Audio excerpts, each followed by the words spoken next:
So good evening to the live stream community. We're starting at about 2 minutes of, but we're here in the room. Zoom attenders are beginning to gather, and it's Tuesday, Tuesday before Ash Wednesday, and we are continuing in our study of chapter by chapter and story by story of the Hebrew Scriptures, and we have accomplished as far as arriving at the book of Esther. Last week we read chapters 1 and 2, and today we are going to read chapter 3 and discuss the issues that are raised by this book, which does not mention God. It mentions the people of Israel in their captivity and their diaspora in Persia, and the struggles that they had trying to maintain their commitment to their faith and to their traditions while also living in a foreign land. And especially a foreign land where people are intimidated by their identity and their customs and sometimes seek to destroy their identity as a further annihilation of them as a people. It's a pattern that continues around the world, and in the variety of the blending of cultures, even in the settlement from Europe moving over into what was called the New World, there's a sense in which the attempt to eliminate previous cultures is pretty deep and very effective in some ways. The elimination of language and the elimination of religion and culture in order to completely dominate a people and see to it that they did not end up being a threat to the occupying nation. I'm going to wait until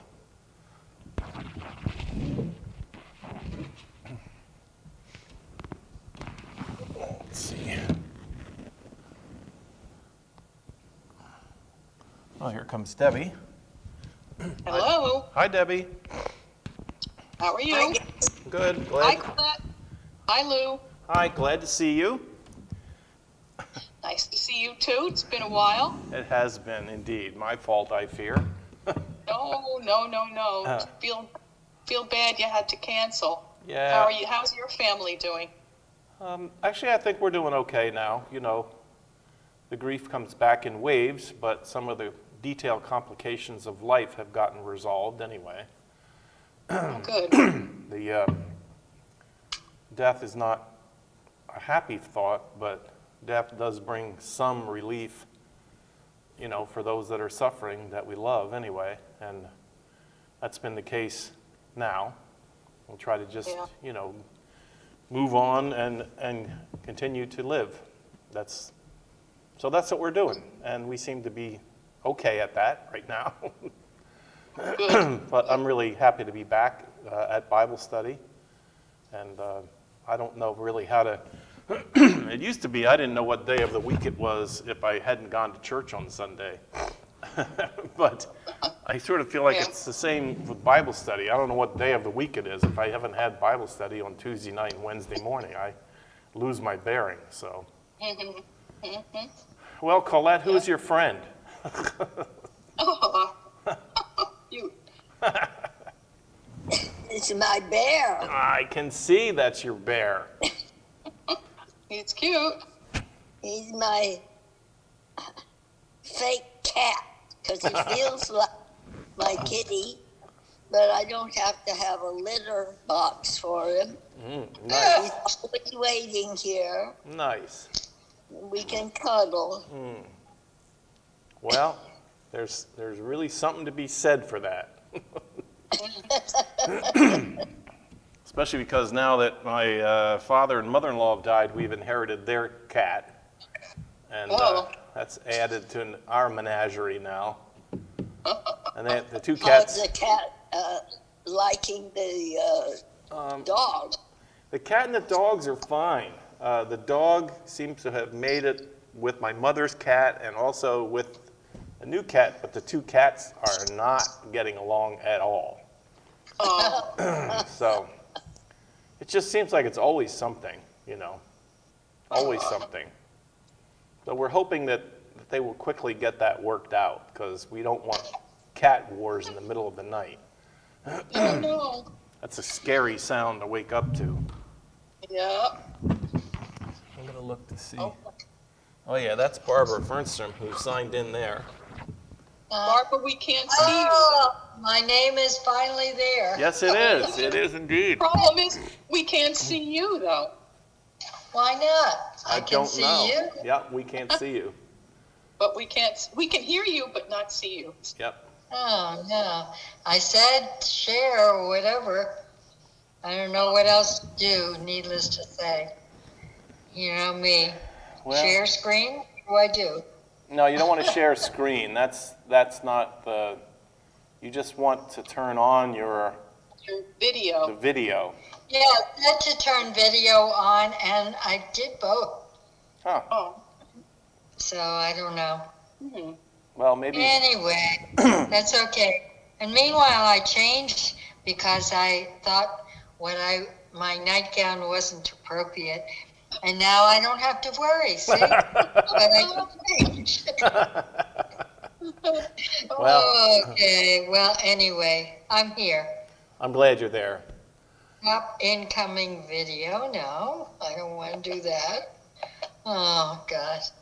Sorry about that. Whatever. It's all right. View. Speaker view, gallery view. No, full No. screen. I don't know. Yeah, no, those won't Me- help you. That doesn't help me. No. Yeah. You know what? Wait a Let me minute. I might be able to help you, because I can do a thing called request you to turn your video on, and then you might be able just to follow that lead. Let's see if I can do that. Yeah, it says hide self view, but it doesn't say add self view. Okay. Yeah, you must have hide self view on, because it says that your video is on. All right, I'm going to try to turn it back. I'm going to say No, I'm not completely. ask to start video. Start my video. Ooh, I thought we were going to get it there for a second. I thought so, too. Yeah. I see me, but I see me and I see everyone else. Let's see. Well, Now, did I go away? It's more well. important that we hear you, so. yeah. Okay, now I'm gone now. Now you're gone completely even in your own Yeah. view? I don't even see me now. Talking Barbara Fernstrom. Yes. Can you hear me? Oh yeah, we have no trouble hearing you at all. Yeah. That's weird. Let's see. Oh, I'm going to try one more time. I'll turn off your video. View. I'm going to stop your video, and now I'm going to invite you to start your video. Ask to start video. Do you see that? No. All right, let me try it Start. again. Oh, wait. Now I start my video. Any good? Nope. No, your video's on. Your video's on, but you have a block. You blocked it or something. There's a setting that's blocking it. Like you said, let's just go with we can hear you. Right. Oh my. Well, it's good to be back. It's good to be together. Thank you for coming and joining. And I've been trying to reach Elaine, but there's no answer on her phone or on her mobile. that's weird. And she usually had an answer. And that's gone now too. The phone will just ring and ring and ring forever. Well, I hope she's okay. I'm going to ask the pastor if he knows what's going on, because she was very active in our church, and I haven't seen her. I hope nothing has happened. Oh, She she is. doesn't live close to the church. She lives out in western New Jersey. So she isn't coming to church either, huh? No. No. Well, and we've been the last I'll couple. let you know when I find out. Okay. And the last couple of weeks, we've had a few of our friends from the Jersey City Church that have joined us, and they might still yet come tonight. And Judy has not been here the last couple of Tuesday nights either. But She had surgery. She's in rehab. That's right. I forgot she was having surgery. Yeah. As far as I know, she came through the surgery okay, but she's in some pain and she's doing rehab at home. Oh, okay. So I don't know how her medications make her drowsy. So. Okay. Well, thank you for that. I'm glad you had that update information on her. Mm-hmm. That's good. All right. Well, why don't we pick up our reading in Esther? We have more of the drama of Esther and her life, and Esther is a story that is told right out of the weirdness of having been a conquested nation. The people of God have been completely captured and have been hauled off to Persia, and they are having to live under the threat and the rule of the variety of Persian regions. And Esther is caught up in the story of the Persian government because the king's wife, Ahasuerus, disobeyed him and got kicked out. She said no. Remember that great discussion we had last time we were together about a woman, the fear of men when a woman says no, and how the whole society could collapse. They were worried because the queen said no to the king. And so then, as the story develops, a young Jewish woman named Esther is moved into the forefront when she becomes the king's choice for the succession of a queen. And he does not know that she's Jewish. And that becomes a big part of the play of what is about to happen. Okay, I see somebody else is coming to join us. Is it Alice? I think it is. Looks like Alice. Oh, we can see Barbara now. Yeah, we can. Maybe they came together. That's a miracle. Except we can't see Alice. No. I don't see anyone else. See 4 people. Okay. Talking Alice, I see. Everything went black. Oh, no, there it is. Yes, that was me. There. I was trying to get on, and I was calling Melinda to find out if she was on. How's everybody? Good. Glad to see you. Good. Okay. Glad to be Okay, back. my interruption is over. That's all right. We already got started. I was just Haven't still started. summarizing, how they do on television when we were last together, what was happening in our story. And the groundwork has been laid for what becomes the major drama of Esther. We are going to be starting to read, I think, from chapter 3, and picking up the story after Esther has moved into the favor of the king, and her uncle, in a way, her sort of guardian, is Mordecai. Mordecai is a Jewish man who's very sophisticated in knowing how to move in and out of the power brokers in Persia, in the foreign country, and he helps his people survive, and he has certainly helped Esther to survive. He's given her clues on what to say and what not to say, and he stands at the city gate.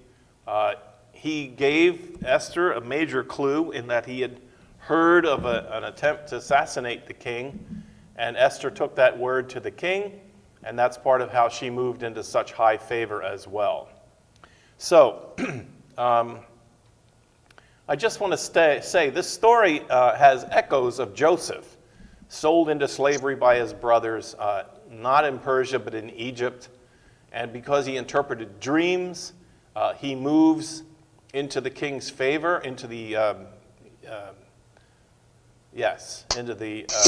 Pharaoh's. He moves into the Pharaoh's favor and ends up becoming really the second in command in all of Egypt.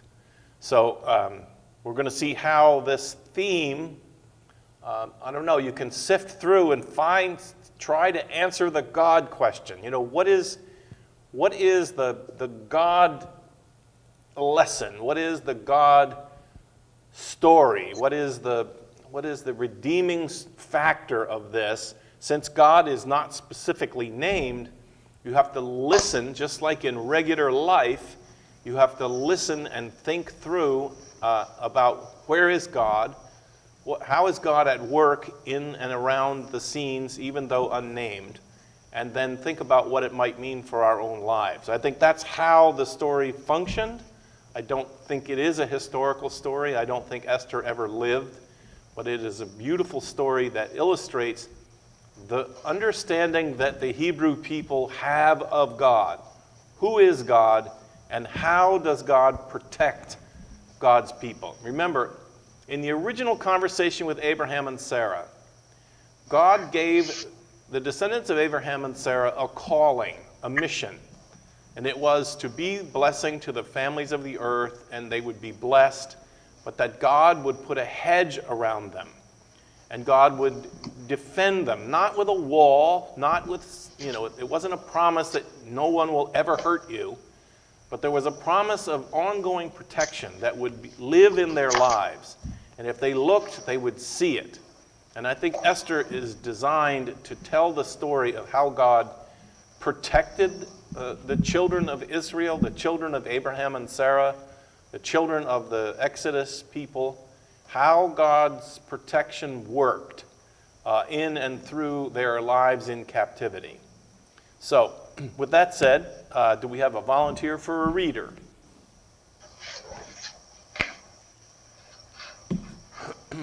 Now that you can see me, I'll read. Okay, all right, good. Okay, it's chapter 3. After these things, King Ahasuerus promoted Haman, son of Hammedatha, the Agagite, and advanced him and set his seat above all the officials who were with him.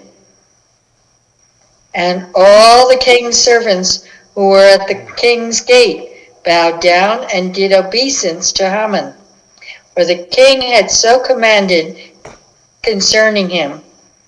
But Mordecai did not bow down or do obeisance. Then the king's servants who were at the king's gate said to Mordecai, "Why do you disobey the king's command?"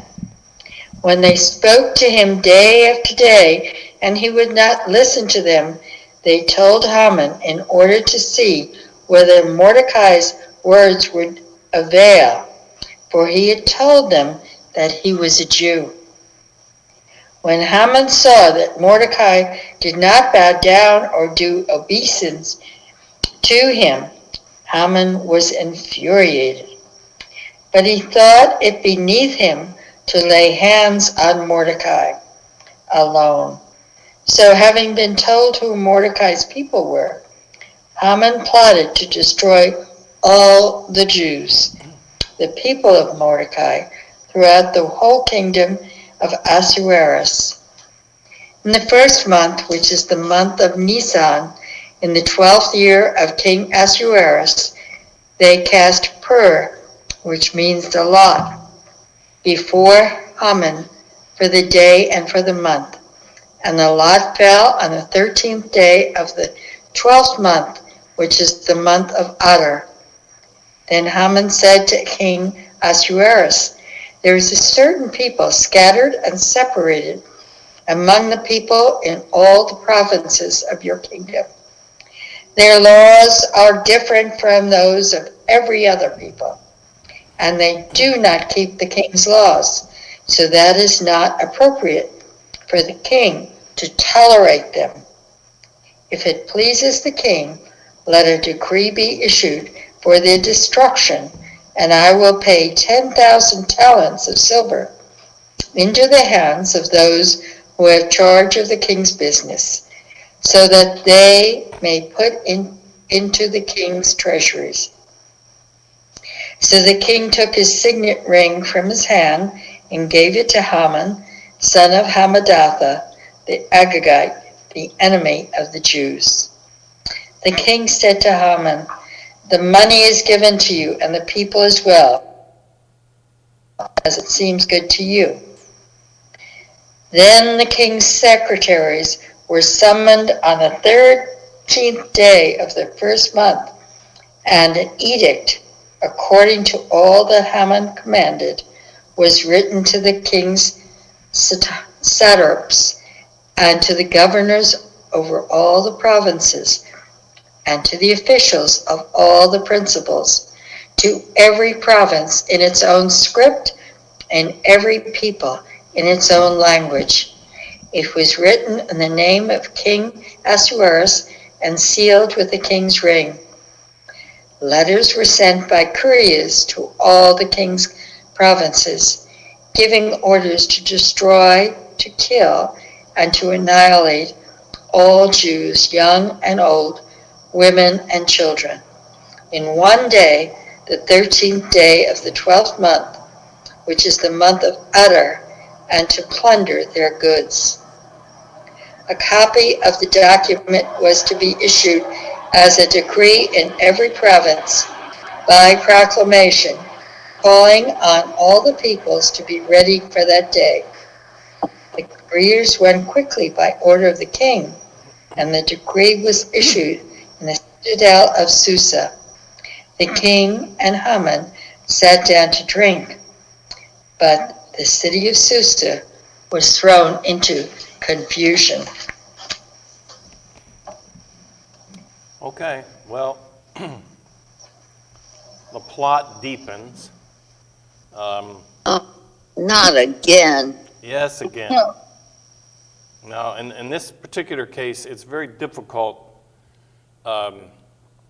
It's difficult to understand exactly what is the problem, what is Haman's issue. My footnotes say that Haman descended from King Agag, the Amalekite, and there are suggestions that there had been great wounds and hostility between Haman's father and people who were descendants of Abraham and Sarah, between the Jews. And, you know, the Amalekites are named in the period of conquest of David. It may have been one of the civilizations that David tried to wipe out, because, you know, David's armies were not, they did not tend to be captors who came in and captured like the Persians did. They came in and tended to try to kill everybody that was a part of the conquering people. So the idea is that Haman is trying to work out an old grievance against the days of the Israelites when they were in power. And he wanted to see to it that they were now going to all be exterminated, perhaps like David and his armies attempted to do to the Amalekites.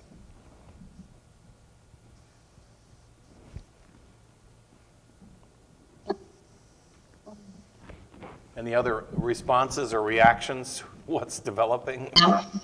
One of my notes says that 10,000 talents of silver is an astronomical sum, the equivalent of more than 100 million US dollars.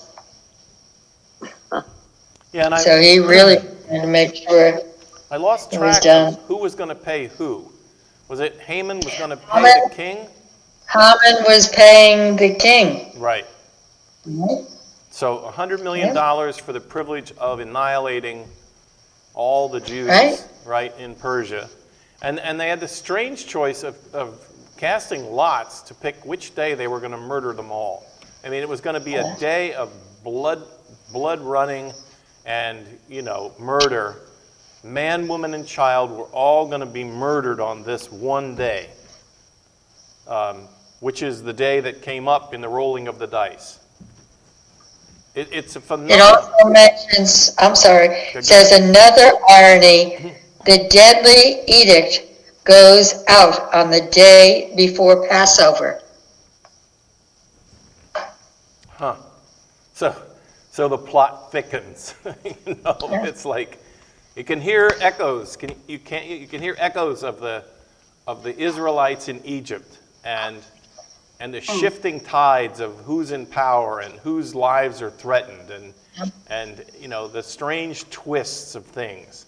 The writer of this story is a good storyteller and is thoroughly acquainted with the Jewish history. Thoroughly acquainted with it. So? I think it's interesting that they're casting lots, which are poor, and if you want to say many lots, it's Purim, where that holiday comes from, that commemorates the downfall. I guess we're not supposed to, spoiler alert, Haman meets with a bad end, but Yeah, right. right, but yeah, so I guess that's what that I didn't realize that's what that meant. Purim is lots, and I guess it's because they cast lots to see, what the outcome would be. Yeah, I didn't know that. As you said, and then like a good storyteller, there's so many levels in this that Purim becomes the anniversary of what, again, the spoiler alert, the delivery of the people, and it's almost a plot that fell back on Haman's head. What you planned, the evil that you planned in your hearts for others is now going to be perpetrated against you. And that's why I said I think that you're supposed to be able to see and hear, when God promises to protect the people of blessing, that God says, I will bless you and bless your families, and then you become a blessing to other families. The contract included protection. And so as much as we've wanted to stay away from the cause and effect of, people did wrong and so God buried them with a flood or whatever, we can gently see in this narrative, we can listen for a more subtle kind of protection that God is doing that seems to be built right into the very hostility and the hatred that is part of Haman's own plan. And I think it's a more sophisticated, if I can say that, it's a more sophisticated theology of what does it mean that God will bring protection into our lives as we seek to be people of blessing. It's not kindergarten theology. You do right, God will give you many things, or you do bad and God will smash you with God's angry hand. But it's more subtle than that, and I think it's an attempt to dust off the sand here and for you to see what you can see about how God works without being named. It's a much more fun book to read than the ones that we have come through. The theology of Except you already told us it's not true. Right. I know. Fiction is always better than fact. Is that what you're saying? I don't know. Maybe. I guess that's a possibility. You'll have to draw your own conclusions out of this, but I certainly think it's. Listen, for the sake of a Bible study of people getting together and trying to think about who is God and how God is in our lives, it's a lot easier to eat and to drink this theology than it is the theology of Nehemiah and of Ezra. Yeah. Very, very different approach to how God is at work, especially in the lives of people who are living in captivity. They don't have any of the signs of being God's chosen people at this point. If they're being a blessing now under duress. A little bit like Mordecai, who has figured out how to survive in captivity. And he's figured out how to be a good man. He brings the blessing to Ahasuerus. He protects his life. And he's actually discovered how to survive in a hostile land. And again, I think there's a lesson for us all in that. But you see what you think as we get through it a little further. Shall we read on? Is that Judy coming in there? It's Melinda. Oh, it's Melinda. Hi, Melinda. She doesn't have her mic on yet. It says it's connecting to audio. Okay, we'll hear her soon. Yeah, she's not there yet. Hi, Melinda. Hello. Oh, there she is. Yeah, okay, she's in. Okay, you want me to do chapter 4 now? Yeah, let's see. Melinda, just to give you an update, we've just finished reading chapter 3 in Esther. And we've learned of Haman's plot to kill every single man, woman, and child that is Jewish. And to do for reasons unnamed, but for reasons we have to surmise that are old grudges that grow back out of the hatred between the Jews and the Amalekites. And now here's a descendant who evidently has quite a bit of power, by the way. I forgot to point that out. This man is appointed as the king's second. He is like the very next in command. And he has this plot now. He can't stand it that Mordecai will not bow down. By the way, in my footnotes and in my reading, I learned a little bit more about what Mordecai refused to do. It was a culture of Persian leadership, and in particular of this King Ahasuerus, that when he or his second were arriving or walking, it wasn't enough for you to bow. It wasn't enough for you just to, lower your head. He required that you had to grovel in the dirt. You were to absolutely put yourself on the ground and slide around in the dirt to show the level of your deference and your allegiance to the power of the king. You were nothing compared to the king or to the king's second. So when Mordecai refused, what he was refusing to do was to completely humiliate himself. It wasn't necessarily that he was trying to say, I'm a rebel and I don't want to follow what the king says, but he was not, as a child of God, a human being who understood his own worth, he was not willing to humiliate himself and to grovel in the dirt in the presence of any other human being, whether it was Haman or whether it was the king. And it's a powerful story of his own sense of his identity. He refused. And Haman actually tells a lie.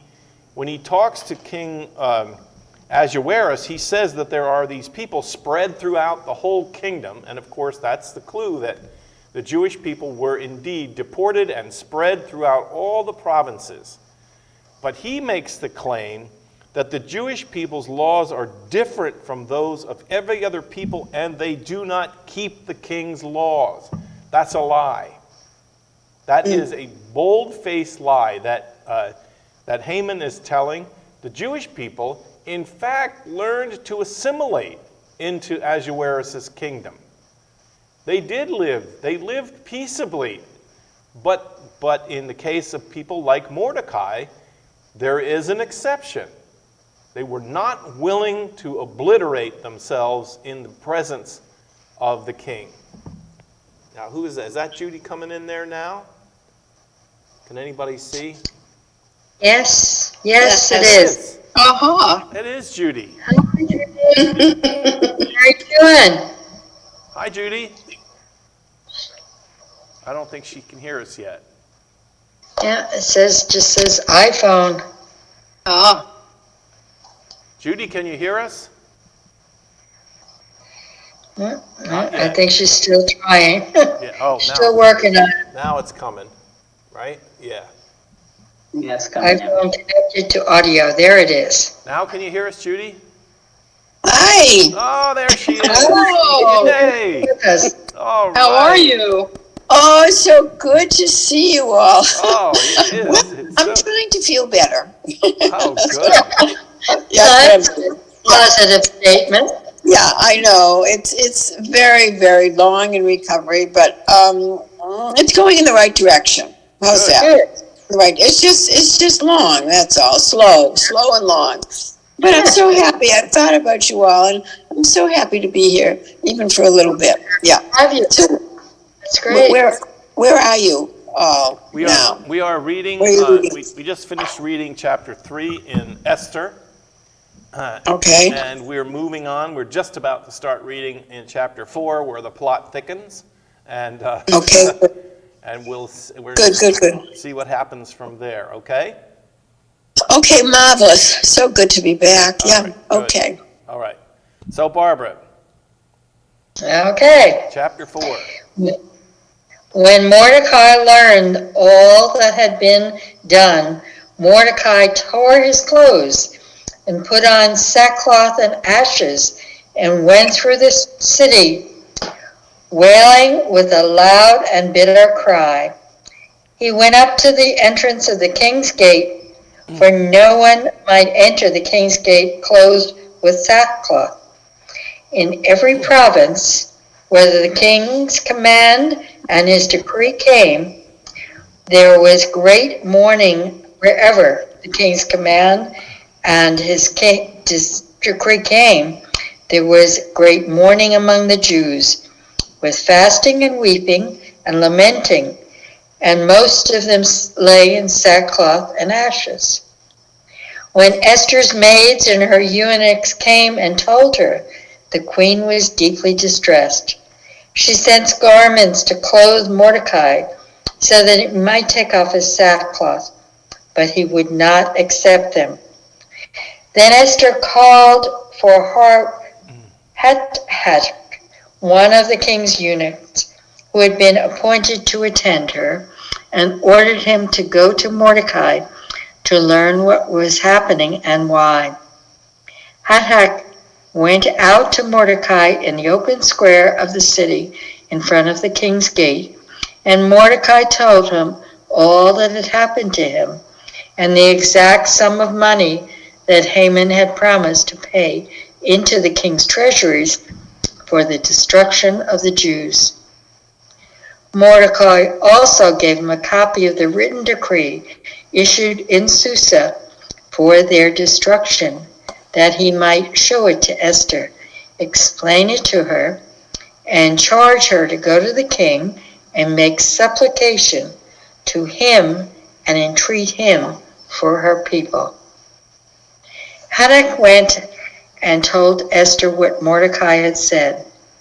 Then Esther spoke to Hathach and gave him a message for Mordecai, saying, all the king's servants and all the people, king's provinces, know that if any man or woman goes to the king inside the inner court without being called, there is but one law. All alike are to be put to death. Only if the king holds out the golden scepter to someone, may that person live. I myself have not been called to come in to the king for 30 days.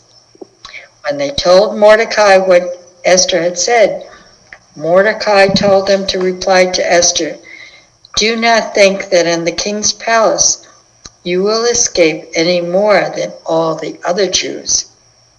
For if you keep silence at such a time as this, relief and deliverance will rise for the Jews from another quarter. But you and your father's family will perish. Who knows?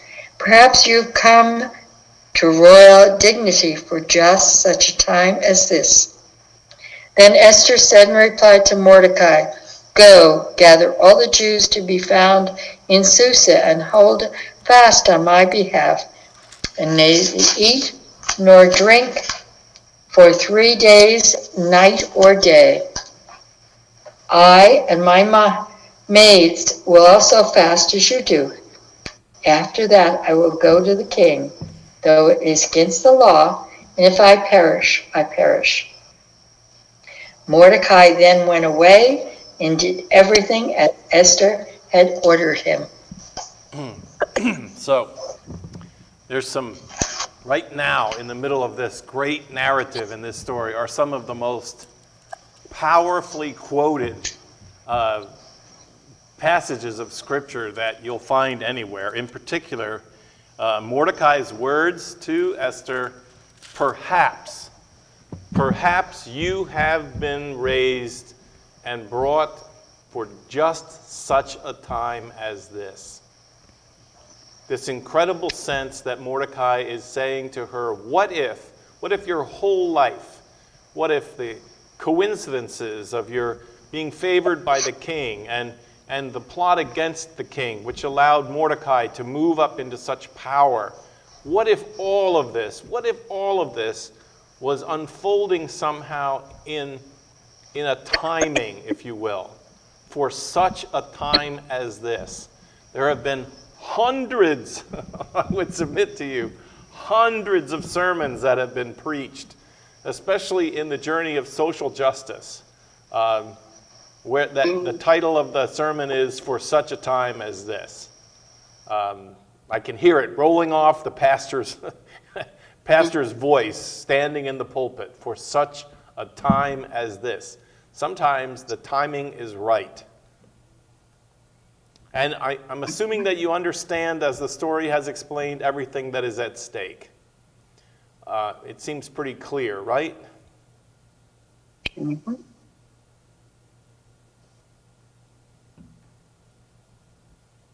Don't hesitate to say if it's not clear.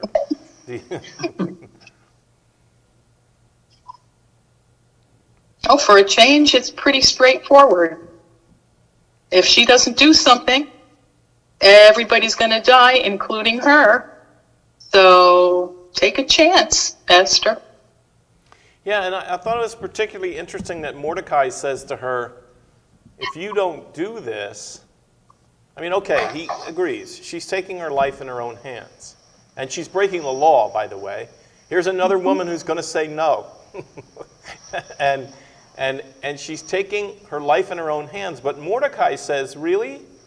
You think by not doing it, you're saving your life? What if by not doing it, you are in fact sealing your future for death? What if that? Yep.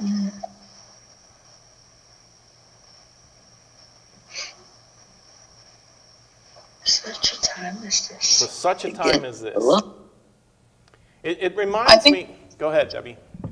I think it's interesting, too, that Mordecai was also willing to disobey the law. He's wearing sackcloth, and you know, the law is you can't come to the king wearing sackcloth. And he's prepared to do that, but then he gets to talk to Esther, and there may be another way. But I mean, he is also willing to, you know, disobey the law and perhaps be killed because of it. Even though he did the king a good turn, there's no saying that the king would just say, oh, okay, Mordecai, so you can come in front of me with that horrible sackcloth and ashes. I make an exception for you. Probably not. Right. So he's also putting himself in danger. Yeah, he's discovering, again, one of the commentators say that although Mordecai is very highly favored, but his favor is not high enough for him to be able to come into the king's court in sackcloth. That's a foreboding. Right. And so it shows the limits of what he's able to do. Like, at least he says to Esther, she seems to have entrance to the court. She may not be legal, but she can get in there. He was not even allowed in. He couldn't even get near. So he doesn't have the standing that she has. And right. She may find out her standing doesn't prevail either, because she may be immediately killed according to the law, which, you know, that she's taking that risk. It reminds me, again, I'm for risk of repeating it, to say, pay attention now. Pay attention to what's happening in the story and how God God is at work, but God is not named. Notice it's an entirely different way of telling the story of God and God's relationship to people. It's that phrase, for such a time as this. Mordecai is throwing everything he has behind the idea that God is interwoven into our human history. That God, that what we do or what we don't do carries out or in some ways becomes an obstacle to what God wants to have happen. And again, I'll say it again, it's a very sophisticated theology. It's subtle. And it answers a lot of the kinds of, I would call it, regurgitation that we have done, as you've heard, some of the theology that has been a part of some of the earlier parts. People suffer, God hates them. If people don't suffer, that means God likes them. And God is a vengeful God who carries out punishments because God's in a bad mood. None of that is here. And I would submit to you that this is more like the theology, I'm sorry to keep using that word, but it's more like the God thought. It's more like the relationship to God that was a part of a more ancient story in the story of Joseph and his brothers. Because when Joseph, the whole unfolding of that way of Joseph, it's like, is it good news or is it bad news? Joseph was sold out of a pit. He was taken down to Egypt and sold and then ended up in jail. And the Pharaoh's wife tried to get him, tried to seduce him. And he said no. And because he said no, then she told lies about him. And he was thrown into prison. And when it looks horrible, it looks like Joseph as the ancestor of the people of faith doesn't stand a chance. Then by some, I'm going to say random, I don't think the storytellers believed anything was random. They discover that Joseph can interpret dreams. And at the same time, for just a time as this, the king has a dream that troubles him for days upon end. And Joseph is summoned to interpret the dream. Again, God is not mentioned.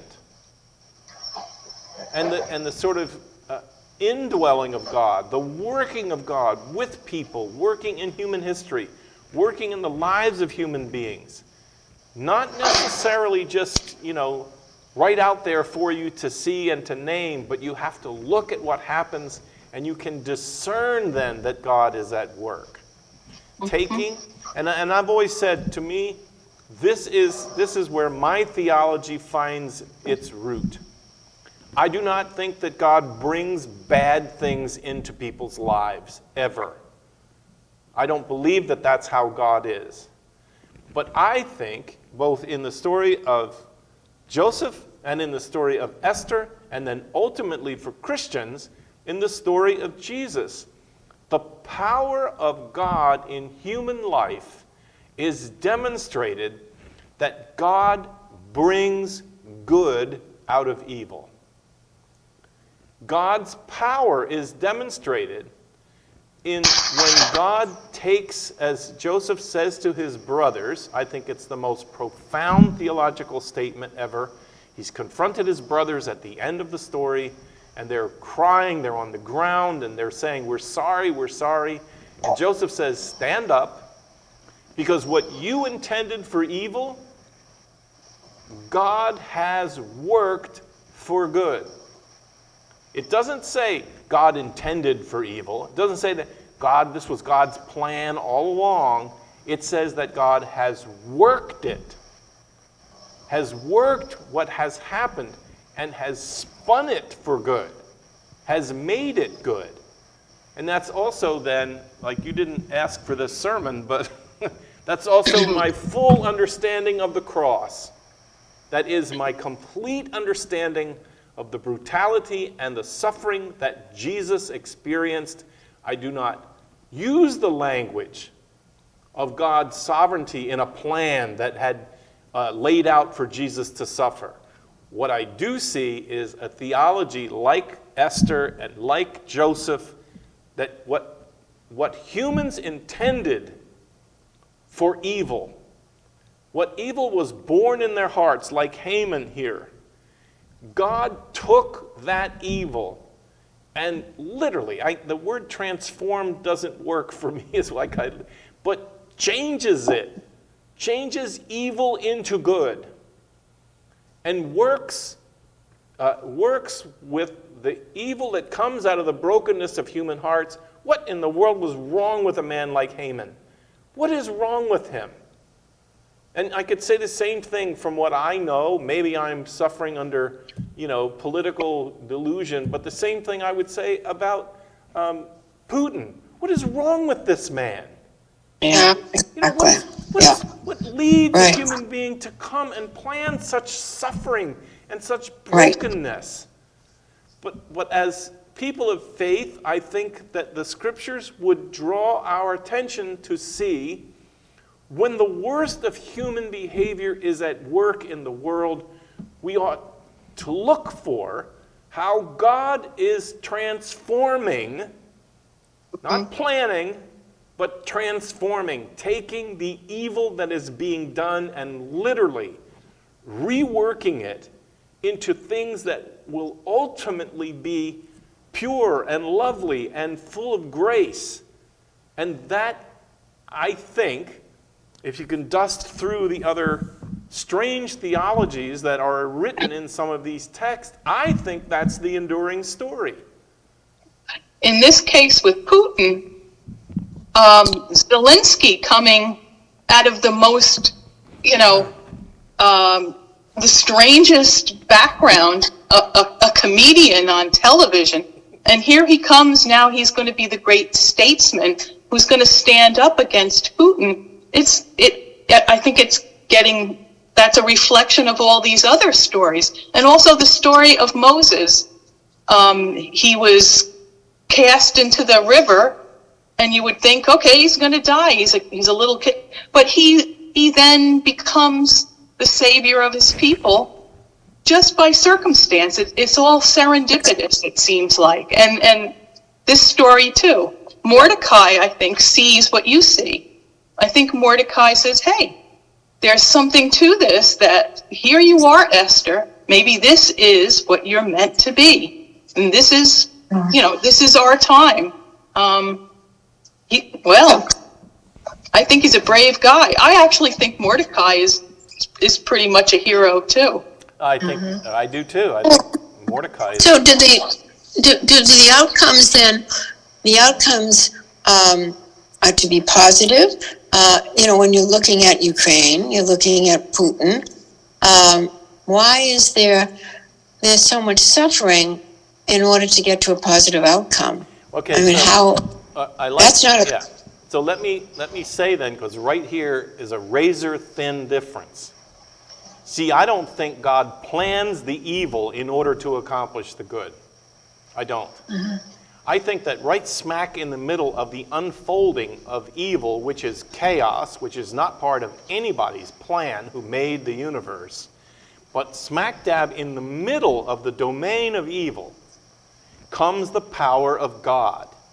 Not to plan. So even Mordecai's statement, for such a time as this, I think we have to be careful that we don't make it out as if God somehow planned for Haman to be evil and plan this all in order for this all to unfold. To me, that misses the point. It misses the point that there's chaos in life. There are evil things that happen. There is randomness. There are things that happen that are beyond control. But God steps into that chaos, not as a part of a plan that uses the chaos or the evil or any of that. I think that's far beneath God. I don't yet know the answer to the bigger question, which is, why is there brokenness and evil in the world? But I think we have to be careful that we don't go further than we can and start to say, oh, well, Haman was in the world, God allowed Haman to be in the world or all the other ways. I don't need that. What I look for is right smack dab in the middle of the chaos and the hatred and the warringness. There you look for God to be at work redeeming the moment. Not unfolding a big plan, but redeeming the moment. Transforming the chaos into love. And I think you see that happening not as a big overall plan, but you see it happening in the lives of Ukrainian people. You see it happening in the lives of leaders of world governments. In the middle of the chaos, which could have led to terrible, terrible unfolding of all kinds of things, seeds of hope and seeds of joy and seeds of love are blooming.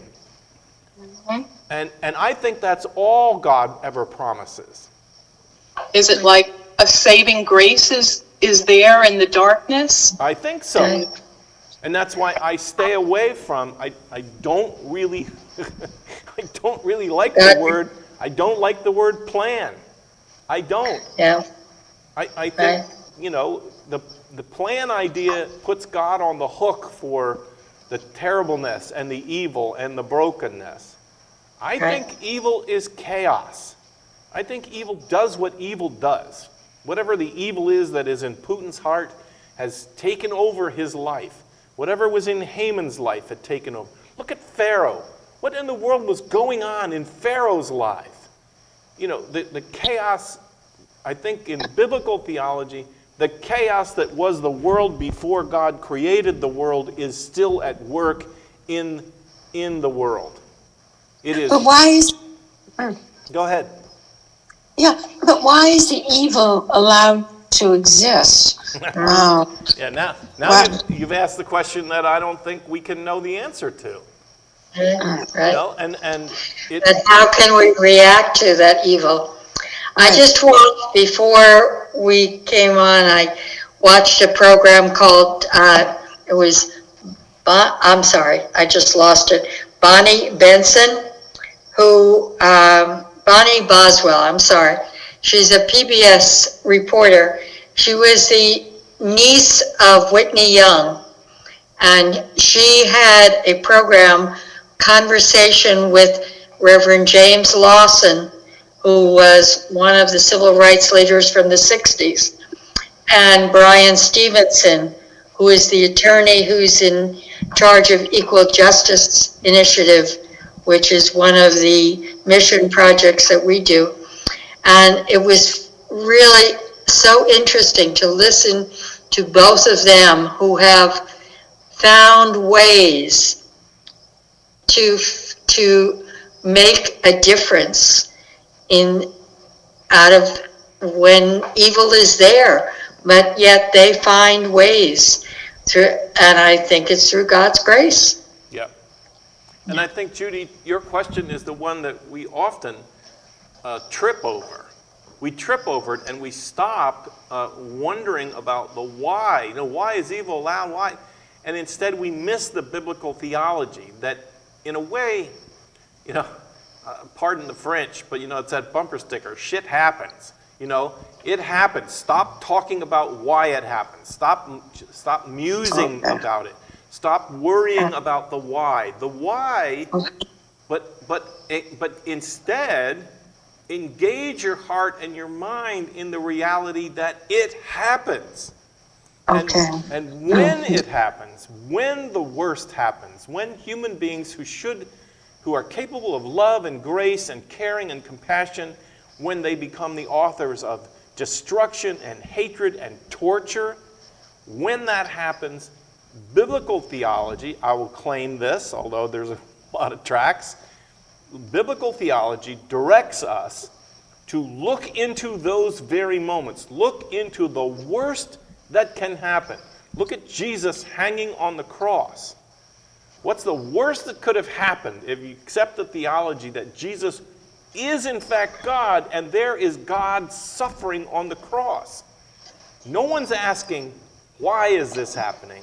But instead, Our eyes are turned to look to see that in the worst of the worst is where you will see that God transforms evil into good.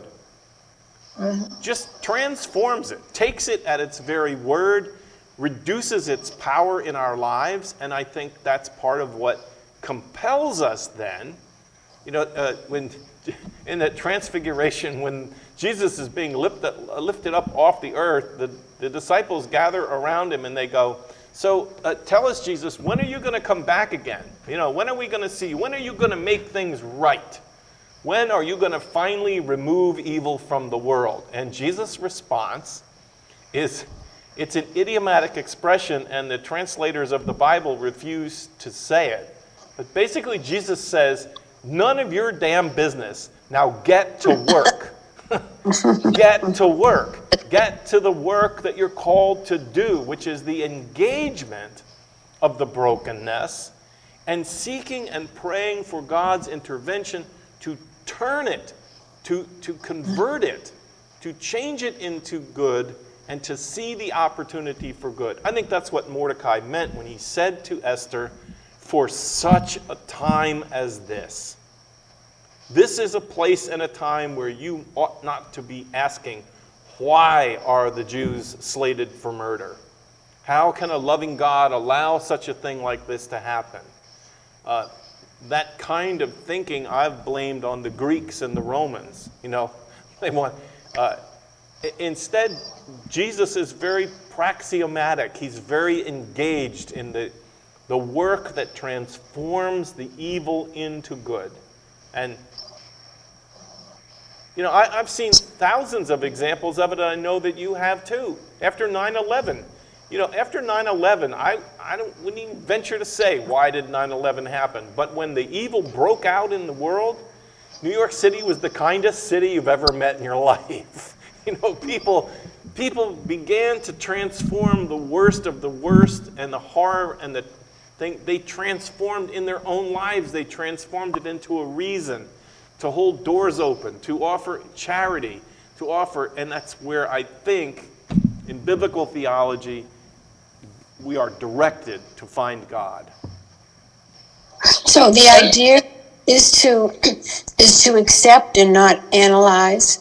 Yes. And then look for ways of change. Yes, I think for the positive. Is yes, that as long as the meaning of the word accept doesn't mean that you accept the evil or the brokenness as a necessary part of life. It's accept it as it exists, and then get busy in looking for and being part of the work of God that transforms that brokenness and evil into something powerful and something good. And so don't spend the time trying to analyze and understand why. As you say, shit happens, and then you get busy trying to transform what you can within that. Okay. You know, we had was it 2 weeks ago in worship, and I wrote the title. It's a song I've never heard before. Sing to our God who turns our sighs into a song. Right. And that, I think, is what you're talking about. Yep. That, you know, we need to realize that that is the situation. Now, I don't think it's a matter of, you know, forget about it, but what can we do to make it better, this situation better? But I wonder if you approached a mother with 3 children sitting in a basement in Ukraine without food or water or electricity and the bombs falling, how can you pierce that to change, you know, to consider evolving that or changing that into looking for transformation or looking for the seeds that you're talking about. When you're I guess it's when you're experiencing and you're in the middle of that experience, is it not so difficult to think differently? Yeah, I guess that's I it. think it's a great question, and I remember my training in pastoral care in Eastern Seminary, and that is the very first thing we're called to do is to stand in there and agree this is terrible. It's not even first just knowing what to do, but if that mother is in that room and it's dark and she's in there and her kids are hungry, go in the room and cry with her. Go in there and decry the evil that is happening. In pastoral care, that is the first step of every caring event you could ever do, is to go in, do not minimize. Because what the world does is we minimize it. We can't face it ourselves. We can't see the nakedness of the torture, and we minimize it. But the gospel calls us to not do that, but to get involved, to go in, to stand with, to incarnational. And the clue to it, where do you get the clue for that? God was in Christ and came into our human broken situation. That the incarnation, that whether you accept it or not, at least it's the revealing of a principle of a theology, that God came into our broken world and stood with us first. Jesus did not ultimately deliver solutions to hunger or to prejudice or to torture or to overwhelmingly unjust governments. But what Jesus did was, he came, put his feet in the mud with the rest of us, suffered as we suffer, and then even was subjected to the same meaningless torture of crude and evil people. It's the first move. And the second move, I think, looking for what we can do, will emerge from our immersion in those situations. I think it will. So, go ahead. Yeah, so that empathy then will trigger action or solution? Yep. And that living incarnationally, like living in our own flesh and engaging.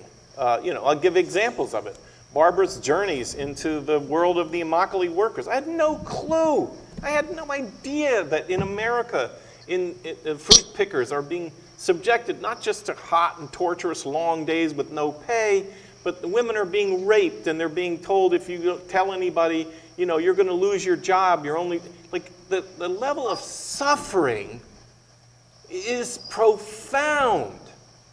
And for me, I have to say, I can theorize all I want to about the brokenness of the world, but until I am willing to hear the conditions, until I'm willing to understand the plight of people who live in the worst conditions in the inner cities, where the schools have no books and they don't have nutritional food and the teachers can't teach, and until we are willing to move incarnationally into the circumstances of the injustice, we ought to really keep our mouths shut because we're not yet ready. We're not yet ready to be incarnational people who are telling the story of God's love, because we have blocked out the real conditions of suffering that exist in the world. So part of our job then is to understand that suffering is a part of life, and that our job is to what is our job? Man. Yeah. I mean, here we are, in the middle of suffering, understanding that it is part of life.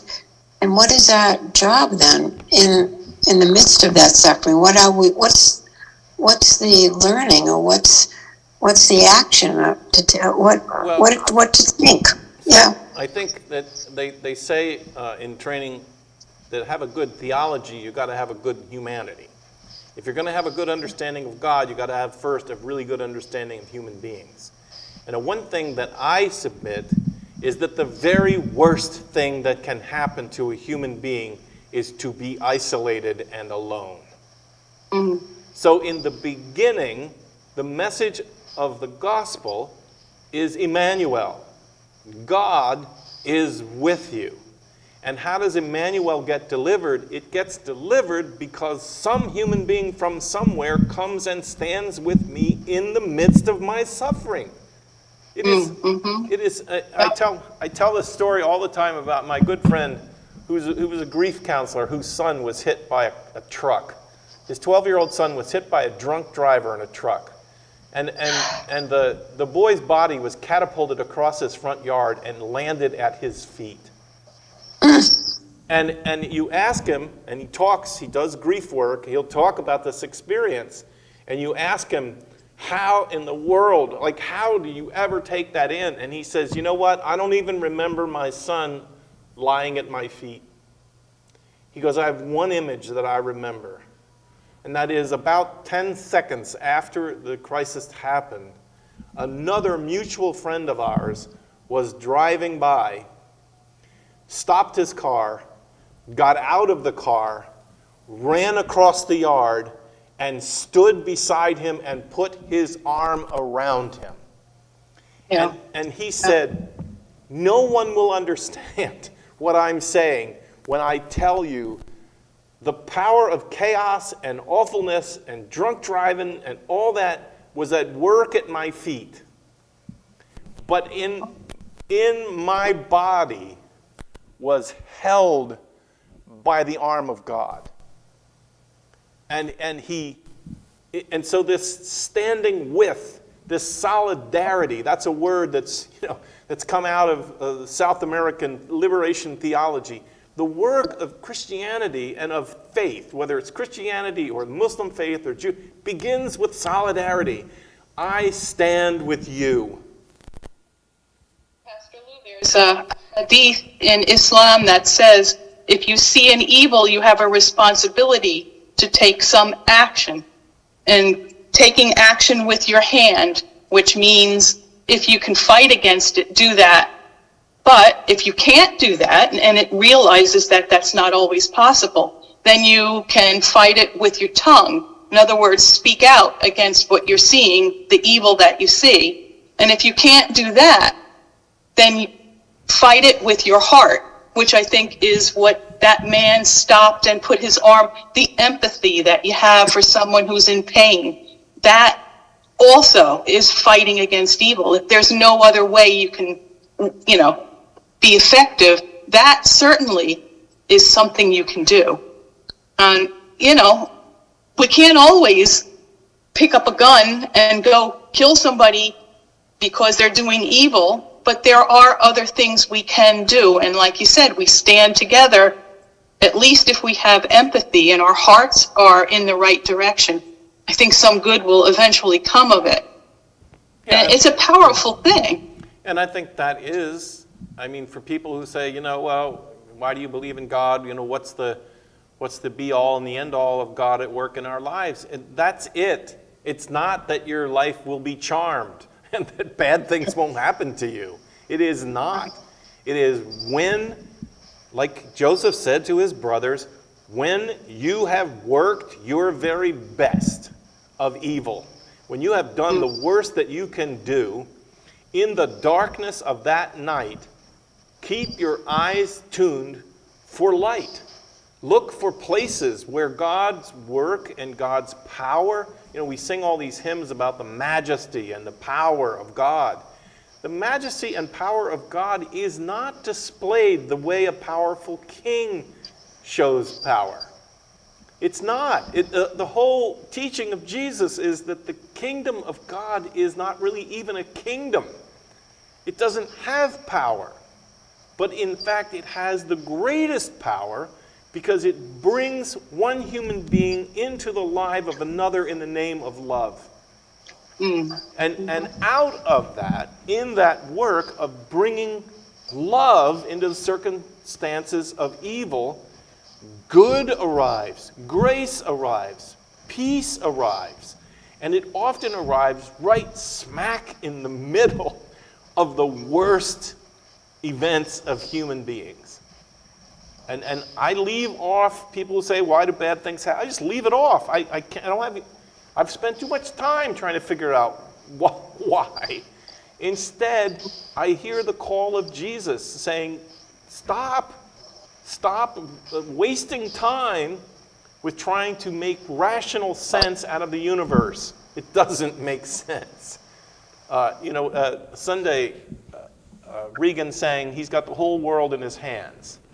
And I love that song as long as you understand what that means. Because God having the whole world in God's hands does not mean that everything that happens because God wants it to, or that God has allowed it. I don't think that's biblical theology. But how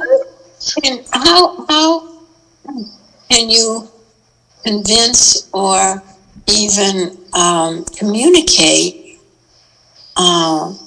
that things will, well, I guess that's the job to do, well, things will get better when people are in the midst of such suffering? Again, I think about, I don't know why, but this image of of the mother with the children in the basement has just not left me. I mean, how do you appeal to that mother and try to, you can't transform the situation, but how do you lead that in terms of thinking that mother to what you're talking about? Yeah. So, I mean, when people are experiencing the suffering in the moment. I don't think there's a promise, like you said. What can you say to that mother to convince her everything's going to be all right? I don't think you can say that. I really don't think you can say that. That's really not Christian theology.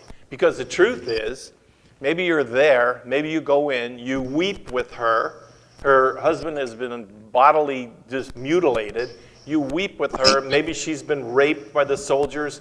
You're there with her. You have a cup of water in your hand. You give her a cup of water. You provide the sign of God's grace and presence. And 10 minutes after you walk out, another bomb comes and kills her and all of her children.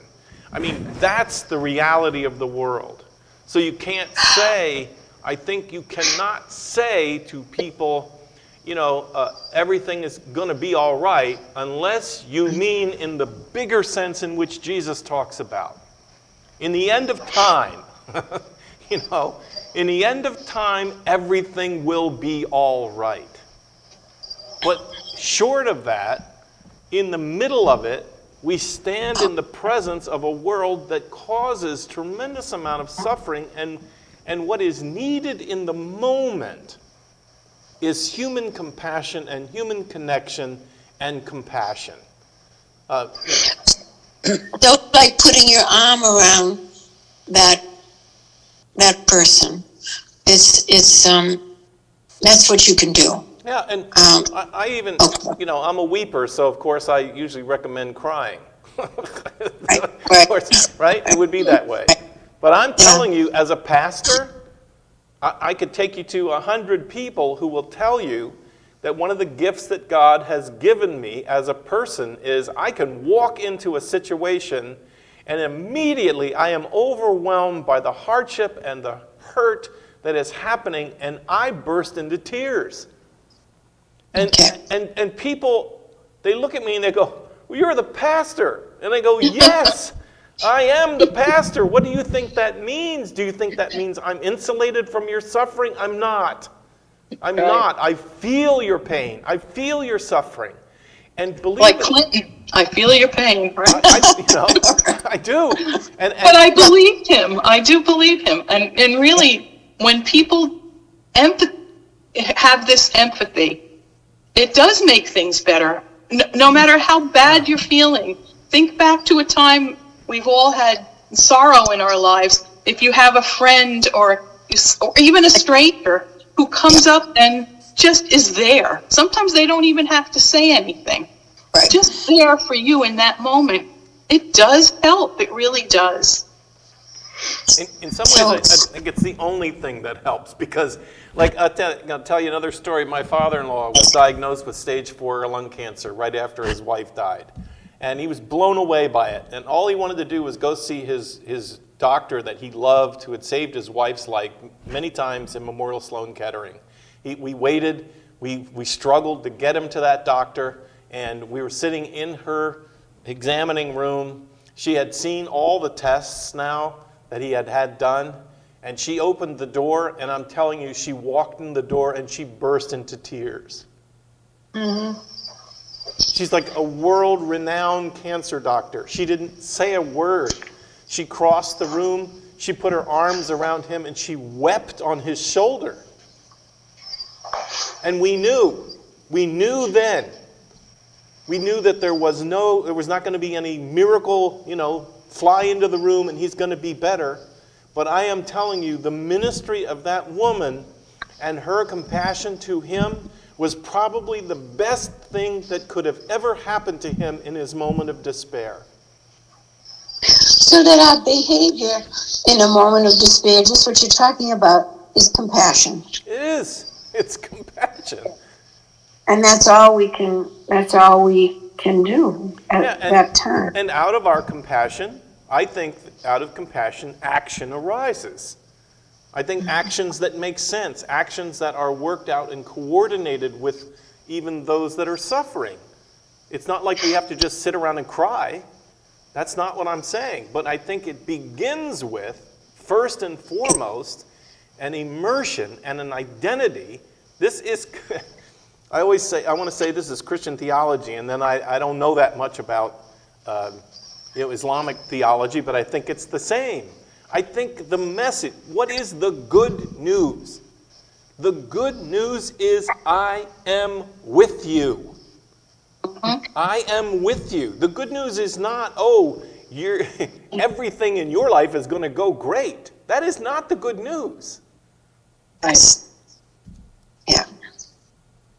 Yeah, speaking about Islamic theology, I just went to a class the other day.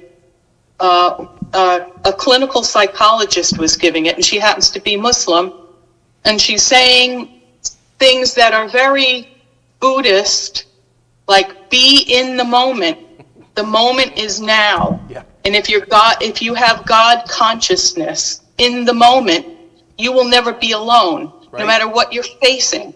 And it is a comforting situation. Don't worry about what happened yesterday. Don't think about what could happen tomorrow. Be conscious of God's action in your life at that very moment. Right. And that's the best we can do as human beings, I think. Yeah, and I think then, again, to not just be picturing this idea of Christianity or Muslim as we all sit around and just, are aware of the moment, but being aware of God in the moment may lead you to a place of discovering what God is doing in the moment. And then you begin to do. Maybe you go into a building that's been bombed and you find a woman who is there and you sit with her and you ask her and say, what do you think is the thing you need most?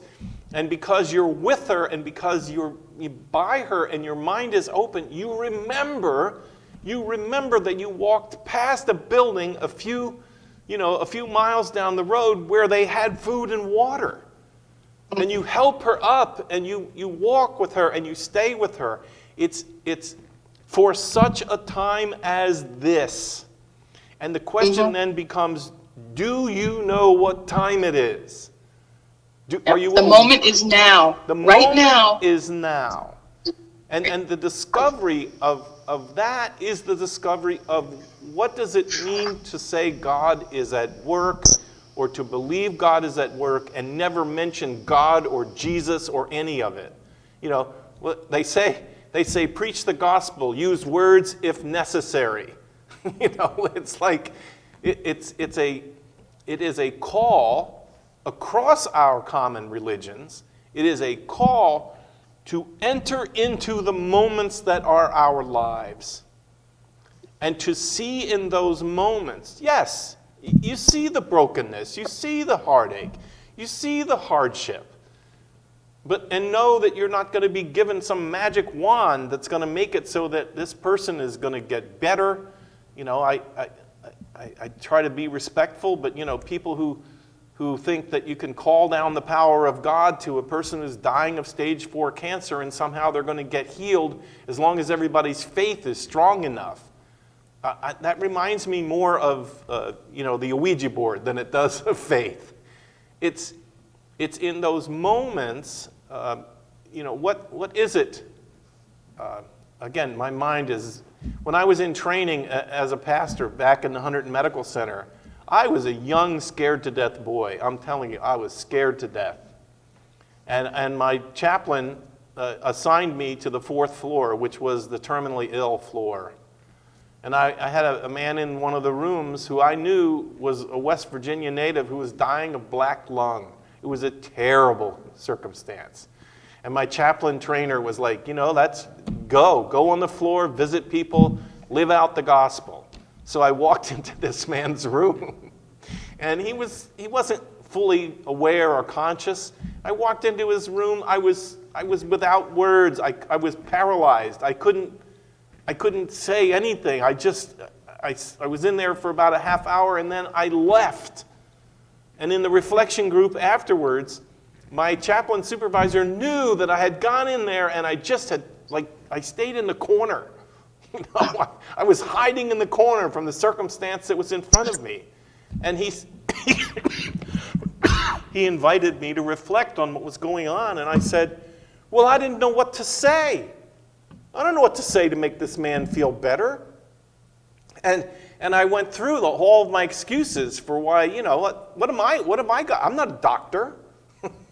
And my chaplain supervisor said, Lou, what may have helped that man more than anything any doctor or nurse could have ever done for him was if you would have just actually entered the room. If you would have just actually entered the room, and if you would just have actually made an effort to be there, instead of allowing your fear to get you to, and he was right. I exited the room 10 seconds after I got there. I couldn't wait. I was watching my watch to see how long I thought I needed to be in there. I was not able to be present to him at all. And I think back about that all the time, and I think, my prayer is that God will help me in the circumstances and people that I meet in life to remain calm and present and courageous in the experiences that we human beings are asked to experience, and then at least be a presence. To go back to the story of my friend Art, to be an arm around somebody's broken life when their son has just been murdered. And that's, to me, every page of the gospel rings that story. It calls us to that way of life. Because life is full of brokenness, full of it. So to be compassionate and present. Yeah. Yes. And I think compassion may be a second level. I think the first and primary thing is humility. I think humility leads to real compassion. So that I think the absolute greatest Christian virtue is humility. Because out of humility, out of a humble view of ourselves, what was it? Paul says, do not think more highly of yourself than you ought to think. That is the key that unlocks us in our ability to be present to others, to really be present. And if we're going to pray a prayer that will strengthen our Christian life, we ought to pray to be more humble, to be honestly humble, not self-deprecating, not putting ourselves down, not hating ourselves, but to pray to God to give us a humility that leads us into life that might actually enable us to be with other people, to stand with them, to arrive with them, to learn from them, and then ultimately to allow the God who is all-powerful in changing circumstances of pain and brokenness and disease into moments of grace and salvation, if you will. God will work that work, but it may lead to the fact that someone's still going to die. That's not the point. The point is, before that person dies, are they going to know the presence of another human being who loves them and who can give them the sense that God is actually with them, even in the process of their suffering?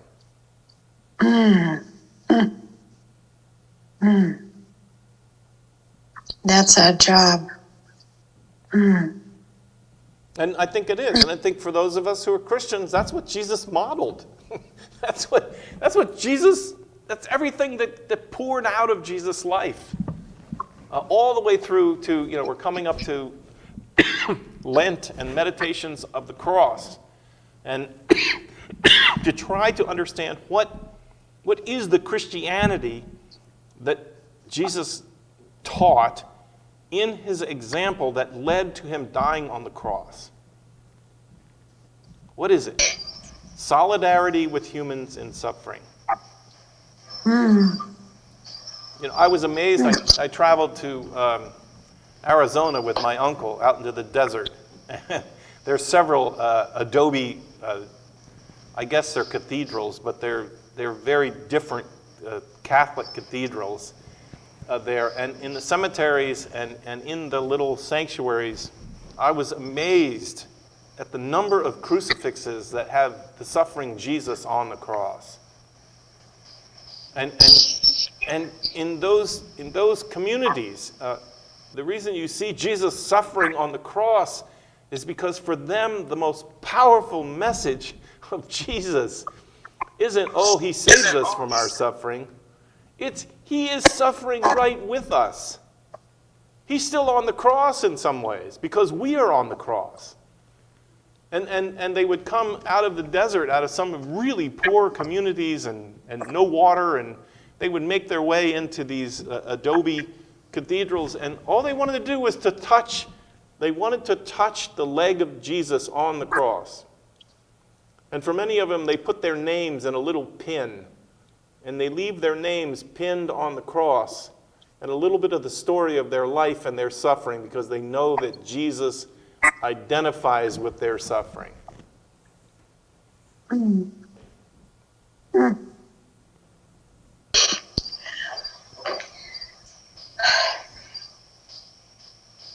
Is that enough for one night? It's a lot. Food for thought. Yeah, good. All right. So we'll meet, yes, Tuesday night. Thank you for being a part of this again tonight. I can't tell you what it means to see you all assembled there again. I love it. I'm glad you made it. I hope you got plenty to think about for the next day or so. I will be here for Bible study tomorrow morning at 10 o'clock, and then I'll see you all next week. Yes, Okay? Okay? good, Yes. thank you. Thank you very much. Good Good week, night. everybody. Good night, everybody. Thank you. Good night. Good night, everyone. Good Night. night. Thank you, Pastor Love. Night, thank you. Good night.